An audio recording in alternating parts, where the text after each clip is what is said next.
Welcome to the Divinely Driven Results show, where we are learning and implementing divine strategies for real results in your business. I'm Elise Smith, Christian business strategist, and I empower Christian women entrepreneurs to take their business to new heights and reach those revenue goals through partnering with God and utilizing biblical business strategy. And I want to ask you guys a question. Have you ever hired in your business before? Because a lot of us have, and we've made so many mistakes around hiring. And it can be extremely costly, which is why we are super excited to have our incredible guest on here today, Katelyn Patton, who is a hiring and operations specialist. So she's going to give us those behind the scenes, and she's actually got 3 things to keep in mind when we are hiring, which is probably going to save us a lot of money and time. So Katelyn, thanks so much for joining us here today. So tell us a little bit more about who you are and what you do.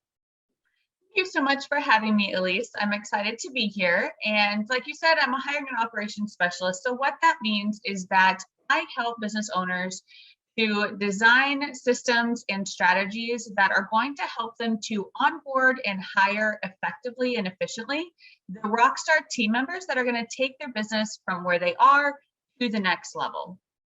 As we know, we can't do it by ourselves. We can to a certain point, but then in order to scale into the multiple 6 and beyond figures, we have to have a team. And the better and more efficiently we can hire, obviously, the easier that will be for us. Absolutely. Okay, it sounds like you might have some experience that has led you into this field. So tell us a little bit about your story. Yeah, so I kind of stumbled into entrepreneurship, as I kind of feel a lot of us do. I was in corporate world for about 10 years, where I was in a few different administration type positions. And then I wrapped up my career in HR, or human resources.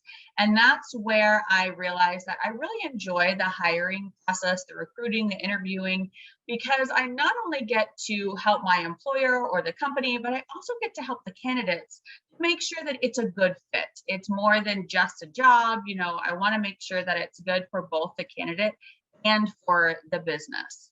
And so from there, when I left, I kind of started out as a hobby level thing, just something to keep myself busy as a stay-at-home mom. And then about 1.5 years is when I really decided, I kind of fiddled around in this, and there's really quite a bit of growth, potential here, where I could really dive in and make this my own thing and make this a real deal. So that's when I really, knuckled down and got coaching and really involved in all things business that way. And now here we are. I have combined my HR experience with my type A Enneagram 1 tendencies of organization and systems and all of those kinds of things. And systems are where it's at. So I love the fact that you have that focus.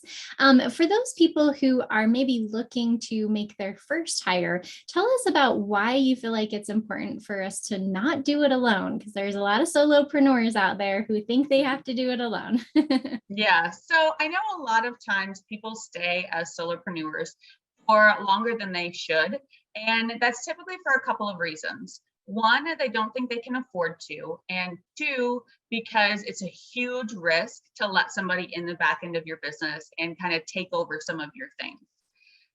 So when I am working with that solopreneur who is ready to take that jump, but is typically a little tentative or hesitant about it, I want to remind you, that you can't do it all yourself, nor should you try. When you hire on a new team member, let's say you're hiring a general VA. You're hiring them at roughly, $15 to $20 an hour, depending on what skill set you're looking for.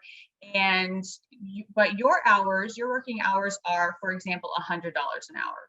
So now you're bringing in someone that you're paying $20 an hour, and that saves you $80 an hour just by having someone else to do that, so that you then have that time to be doing more client work, more lead generation activities, and those kinds of things. That is such a powerful concept. I hope you guys were writing that down because it can save you money to hire other people, right?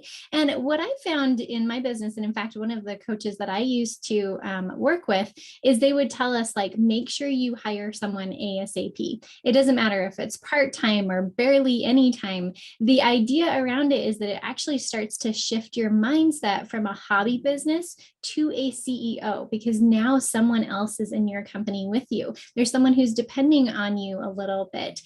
So I love what you just said of making sure that we are giving ourselves that ability to see how much it's going to save us a lot of money and time in order to do that. So, and typically our first hire is what, a VA, is that right? Yeah, for most people, yeah. Somebody to take on those basic administrative things that have to be done, but you don't really like doing and aren't necessarily income producing tasks. Yeah. And thank goodness for people who have different strengths than we do, because Absolutely. I tell you, I hate doing some of the graphic design stuff, which, Yep. you would think that that would be something that would light me up. But my virtual assistant and graphic designer, holy cow, I'm so grateful for her, because that's her zone of genius and she loves it. So why not pass it off to someone who loves it and is better Yep. at it than you are? Absolutely, because they can do it so much faster than you can as well. Absolutely. Oh, yeah, for sure. Well, awesome. Okay, so let's dive into our first thing to keep in mind before we hire or as we're hiring. Right. So the first thing is your job description. It's really easy. And I'm sure when you're in other Facebook groups, you see, I'm looking for a general VA or somebody who can do, these three things. And while that's going to get you a ton of candidates most of the time, they're not going to necessarily be quality candidates. And so one of the first things that I have my clients do is to go through a task matrix. And what that is you're just sorting out everything that you do on any given day or in any given week. And then you're going to sort them into 4 categories: the vitally important and only you can do, vitally important and someone else can do, so you can delegate it. And then whether it's important, but somebody else can do it, or it's not important and it can be either completely deleted from your list or at least put on the back burner. And once you find those categories, you can see what the first category you're going to really focus on is the urgent or vital, but you can delegate, because that's where you're going to be, okay, that's going to give you the most bang for your buck when you hire someone to do those things. Ooh, that's so cool. I love that tool. I bet that has helped your clients to really start seeing like what can be delegated, because we hold on to it. Like Yes. That's sometimes where that hard thing about hiring is that we're like, they can't do it as good as me, right? Yeah. You're going to take that category and turn it into a detailed job description. Like I said, you don't want it to be just 1 or 2 sentences that says, hey, I'm looking for somebody to do these things. You really want it to be more detailed than that, where you're looking for exactly, the details that you're looking for in your candidate, the things that they must have. If there's your project management tool and that's a key part of their role, then they probably need to be experienced in that. So you're going to want those kinds of things. And then you want a secondary section of the preferred but not required. Basically, that's the section that as long as they meet all those required boxes, then you're going to look at this to help be kind of that leg up. What do they have that would be helpful, but they don't necessarily have to have in order to be successful in the role. And depending on the role, you're also going to want to include what the KPIs are, or your key performance indicators. What are they going to be tracked on? What are they going to be measured on? So that as this person is looking at these things and considering whether this job would be a good fit for them, they know how they'll be tracked, how they'll be monitored, those kinds of things. And for the more legal side of things, whether you're looking for a contractor or an employee, you need to have it really nailed down so that it keeps you both accountable. It keeps you accountable to only assigning them those tasks, and it keeps them accountable to doing all of those tasks. But that way you don't make the mistake, which we all can easily do, of saying, hey, will you do this for me? that puts up a boundary that they can say, that's not really my responsibility. And if you want me to take it over, then there's renegotiation. But it also holds them accountable, where if they give you pushback on not wanting to do something, but it's written in that job description that you gave them, then you can have that discussion that, that really is an important part of the role, and this is why. Awesome. Love those boundaries, right? That's going to help so that you don't have issues later on, or at least not as many in some cases. So awesome. Good, good. So what is our second thing that we should be considering? The second one is your interview questions. These can be really intimidating, especially if you have not done an interview before. So I have 3 categories that I generally suggest that you have questions under. And one is somewhat personal. Now, obviously, you don't want to ask them, their life story. You don't want to ask all those personal details, because it's not really, as the interviewer, it's not really our responsibility or privilege to know those details. But I do like to ask, tell me your story, because that leaves it open for them to tell you whatever they're going to tell you. They can be as general, as specific as they want to, and it really allows for a little bit of relationship building between the two of you as well. On that same spectrum, I like to ask, where do you see yourself in 5 years? Because that one can really tell you, are they someone that's going to stick around and wants to grow with your business? Are they someone that really wants to do their own thing ultimately? And this is kind of in between, because depending on what you're hiring for, that may make a really big difference to whether you want to hire and commit to them or not. The second category is culture-based questions. So these are things like, if you are a really low-key business as a whole and you want to keep it that way, then you want to make sure that this person is going to be fairly in line with that as well. Because if they're going to be a very high-strung person, then they're not going to fit in as well. And there's probably going to be some tension there over the length of their employment with you. And are there certain things that they need to be comfortable with? Like, do they want to be a team player where, you have team get-togethers every week or once a month or something like that, or those kinds of things? Because that allows you to A, make sure that the culture is a good fit, and B, it lets them know what the culture of the business is. So these questions are kind of twofold and two-sided, because it helps you both understand the position and the person better. And the third and final category, of course, is role-specific questions. So you want to ask experience in a certain tool if that's on the required list. Basically, you want to ask questions that are around what you put in the required section of your job description to make sure that they have examples or those kinds of things for what it is specifically that you're hiring for. That's so organized. I love how your brain works. That is so me too. That strategy around it. And the thing is that we want to put on our detective hat as we're asking these questions, right? Like, what are they saying? What are they not saying? I love the fact that you ask about, tell me your story. You can get so much from that one question. And especially even understanding, we teach in our business, Divinely Driven Results, more about like color personality when it comes to sales. And if someone is telling you about their family compared to someone who's telling you about like all of their accomplishments, maybe they're like a blue personality compared to a red personality, right? Or a yellow personality. And that can see if that fits in your culture too. So you just opened my mind up to a whole bunch of different ways to look at interview questions. I love it. Thanks so much. So tell us number 3.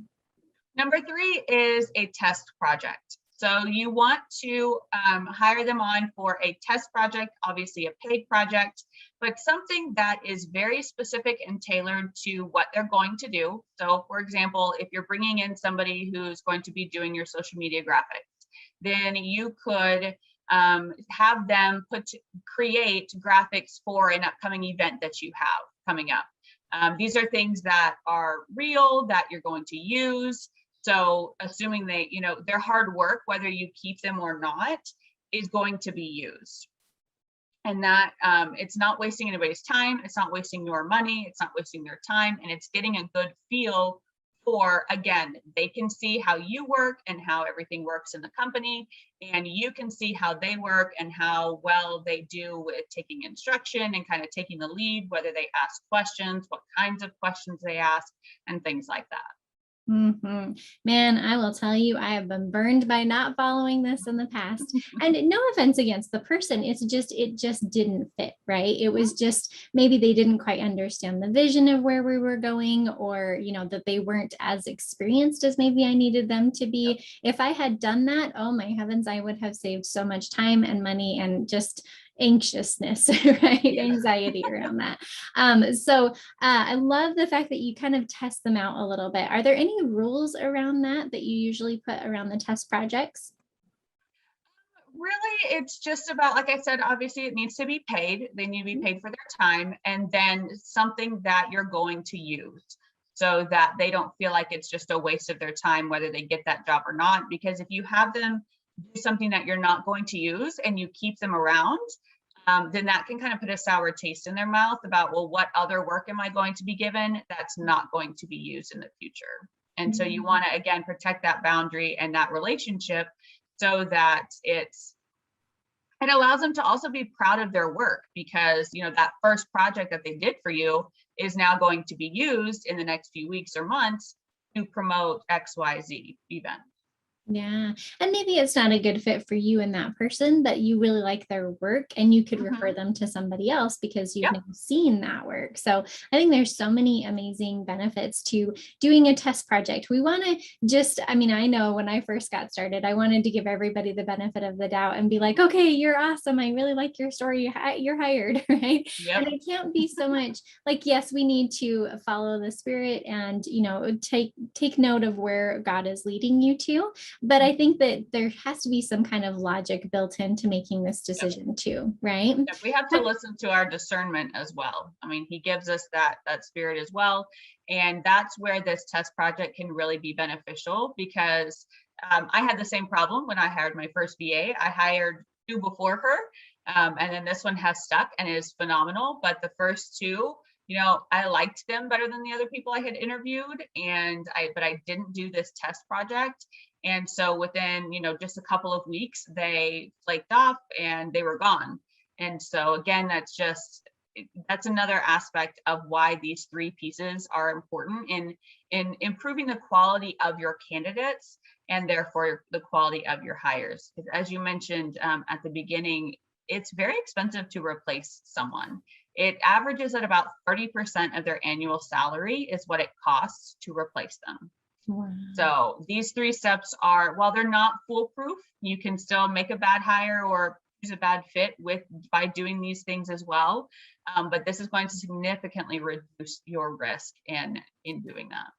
Yeah, I love that. Just trying to, we talk about taking a leap of faith, but I would say we want to take an educated leap of faith, right? Like have those things in that structure in place and some of those tools already set up for you. And I know you're big on systems and that's what you teach your clients to do, especially when it comes to that hiring piece. But I just want to also add is that, hiring your first employee or contractor or whoever that is that's joining your company, that is a leap of faith in and of itself. And if you feel inspired to do so, if you feel like God is calling you to do so, and I remember that first person that I hired on, I was like, okay, I'm making pretty good money here, but what happens if, right? And then that's that fear that comes up. But the thing is that the Lord always provides. He always provides for where he's calling you to go. And so if you feel called to do that, these are amazing strategies, amazing tools and techniques and things to think about when you are hiring. But sometimes you got to just take the leap of faith, right? You've got the educated part for the systems that Katelyn went through today, but take that educated leap of faith and go for it. If you feel called to do that, you can never go wrong because even failure is feedback, right? Absolutely. Yeah, love it. Well, awesome. So Katelyn, if they want to know a little bit more about what you're up to and where they can find you, tell us more about that. Yeah, so across all platforms, I am the High Performance Office, which is the name of my business. So whether that's Instagram, Facebook, LinkedIn, I'm on those 3 with that name. And if you wanted to get on my email list so that you can get my weekly tips and updates and things like this, like we just talked about, then you can go to the High Performance Office/task matrix, and you can download a free copy of a task matrix that I go through with my clients that I discussed earlier as well. And it walks you through how to do that and how to categorize things and gives you some examples of that as well. Awesome. I know I'm going to go there because I love that idea. That's so great. And if you want more amazing tips for Christian women entrepreneurs to take your business to the next level in the Lord's way, as opposed to the world's way, make sure you come join us in our free Facebook group called Faithful Ladypreneurs. So check out what Katelyn Patton has for us here today, especially that task matrix, and also come check out Faithful Ladypreneurs. Thanks so much for being here, Katelyn. It's been an honor. Thank you so much. Awesome. We will see you guys next time on Divinely Driven Results.